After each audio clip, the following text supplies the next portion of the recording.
Hey guys, it's your friend John here. Today I'm going to be making a steampunk style World War I push spike. You remember when I made a regular push spike or a World War I push knife? It was pretty popular. A lot of people liked it.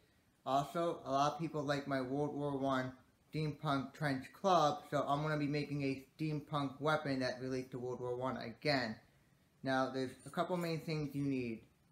Number one, you need a handle, some form of broom handle or pole or something you can use as a hand part. Number two, you need some form of brass or copper ring, something that will fit around your fingers. This one fits around my 3 fingers, so you can use a D-ring or a paper towel ring that's made out of brass or copper. Then after that, you're going to need a copper pipe strap, and then you're going to need a nail. Those are the main things you need.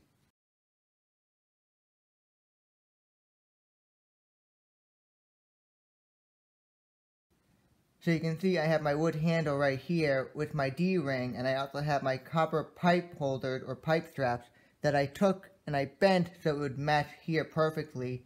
And I also have a bullet. I believe this is a standard .223 bullet, and I'm going to solder that here, and I'm going to solder that there, and solder that here. I'm going to take this nail, I'm going to cut this end off, and I'm going to shove it in this bullet so it's all put together.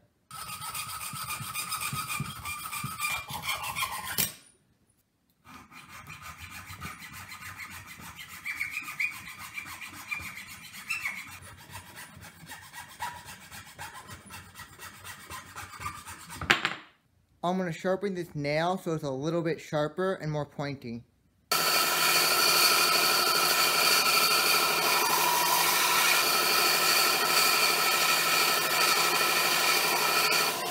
A lot sharper now. Now I'm going to sand this down so it's more smooth and not so rough.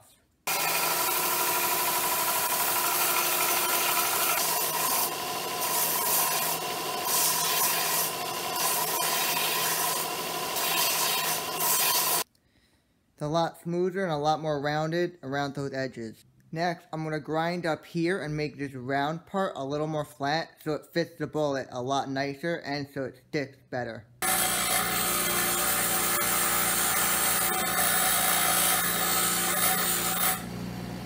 Now that it's been flattened and it's not as round, when I solder this bullet on, it will stick a lot better and be a lot stronger. So some of you guys are probably wondering, how do you solder? Well, I'm going to show you and teach you how to solder. First thing is you want to clean and sand all the copper and brass that you're going to be soldering together so it has a better bond. Then after that, what you're going to want to do is, first step, you get your blowtorch and you take your blowtorch and then you get your brass. You heat your brass up with your blowtorch. Once your brass is nice and warm, you start adding the flux. So the flux is what's going to help bond the solder to the brass or copper. Then after that, you add the solder and you start soldering the copper and brass together. Also, to help hold this nail in better because it's a little loose, I took a piece of copper, cut it down, made it round, stuck it in this bullet like that. So when I put the nail in,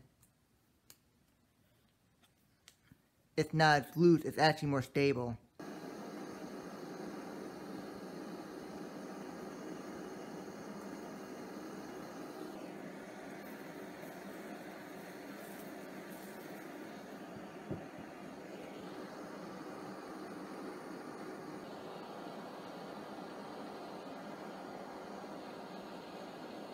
So you see I got it all set up, ready to be soldered. I put some solder here and in there, and I also put some solder in here. I'm going to put it right in here, just like that. Heat up, and it will fuse together.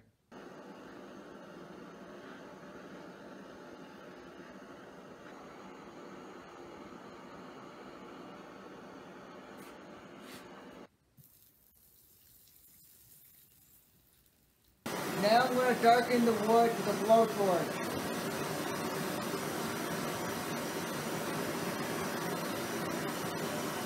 Once you're done blowtorching it, take it to the sink and wet sand it.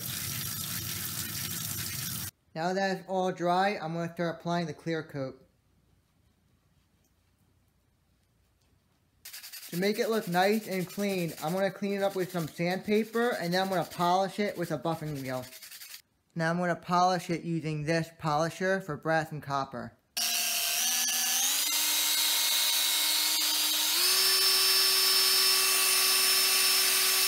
So you can see it's a lot cleaner. The before and after shows a clear difference. This is a lot shinier. You don't see any dirt or buildup or anything. It looks a lot nicer now.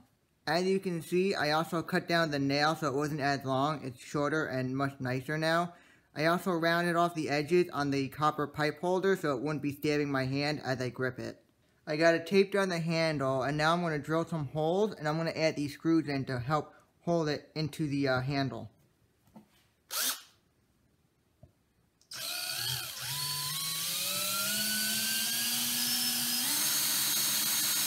I'm going to pour some glue into those holes to help anchor in those screws.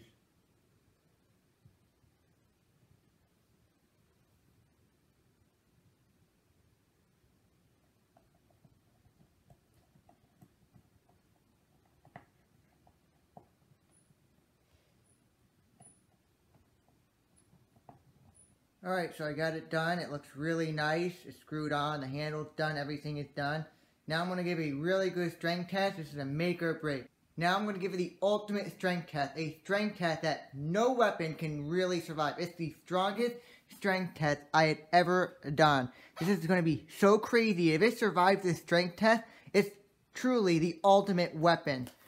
What's the test? I'm going to tell you what the test is. I'm going to use this to pop this pink balloon.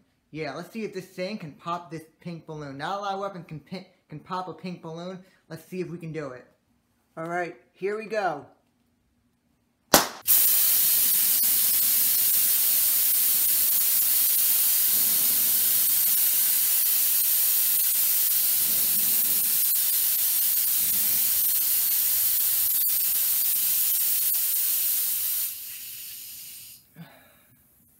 Wow, there was a lot of air in that little balloon.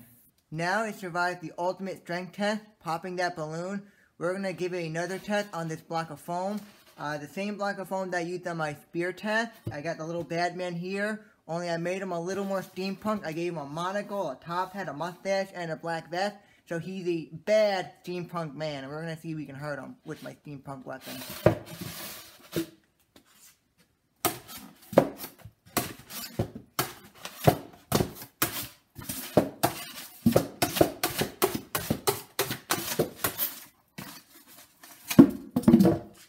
Alright, so it went in way too easily, so I have here 2 layers of cardboard, and that should add more resistance. Let's see how it does with these 2 layers of cardboard.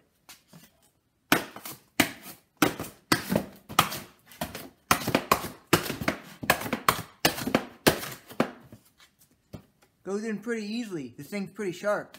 So overall, this is a pretty nice and decent weapon. The only complaint I would have about it is it's a little small for someone with bigger hands. I have size medium hands, so anyone with larger hands than size medium, it might be a little tight. So this would be a good weapon for someone that's a little bit smaller, or a woman, like maybe a steampunk assassin, or a steampunk female assassin. But it's still a good weapon, and it is based off a World War I push spike that they did use. And I know some people say, well, a spike weapon wasn't very common. Well, they still used it during the war.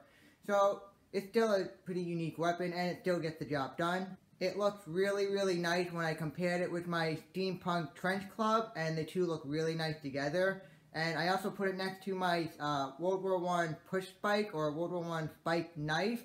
And while this is a lot smaller, the other one's much bigger, but it also looks pretty nice together. So I'm going to wrap things up by saying thank you for watching. I hope you enjoyed this video. This is a clear steampunk weapon. It has a very clear steampunk look to it. But if you enjoyed the video, please make sure you like the video, please share the video. Also, if you're new to the channel, please subscribe. I plan on making a lot more weapons after this one.